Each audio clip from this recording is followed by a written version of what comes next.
Good evening, I'm Brianna Malone. United States Postal Service workers are fighting back today amid the Trump administration's talks to privatize the historic mail service. Tyler Gallagher went to the rally this afternoon and joins us in the studio with more. Tyler.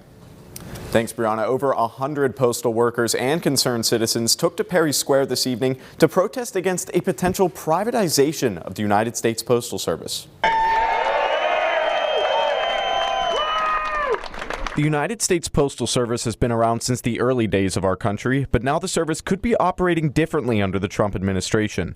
President Trump has reportedly been looking to privatize the mail service, which would switch ownership of the USPS from the government to private businesses operating for profit. And Sunday afternoon, postal workers and community members came together in support of the historic mail service. First and foremost, it would impact the community, right? Who we service every single day. You know, we're the United States Postal Service. We're not a business, and we're here to service the public. And some of these customers out there, we're their only contact with the outside world. The message of the protest at Perry Square was to fight like hell, and while the protest was peaceful, attendees fought by waving signs and wearing bright red t-shirts. Murphy and local political leaders also took to the stage to speak out against the potential privatization. What's going on the federal level really concerns me, and these people are dedicated employees. They do the job, and this is written into the Constitution that we need a postal service.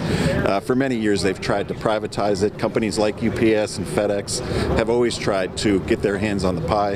Now the protest is starting to wrap up now, but just a few minutes ago there were well over 100 people wrapped around this stage here in Perry Square, all in defense of one of America's most historic services. Unfortunately, we've gotten into this tone that if it doesn't make money, it's got to go. What good is it? It's not producing anything. And again, people have forgotten seriously about the whole key of service, and that's what we're intended to be, and that's what hopefully it'll always remain.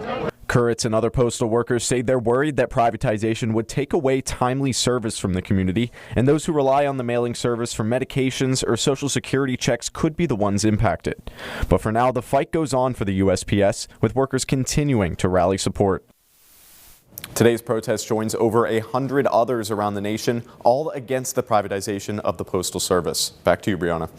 Tyler Gallagher live in our studio tonight. Thank you, Tyler.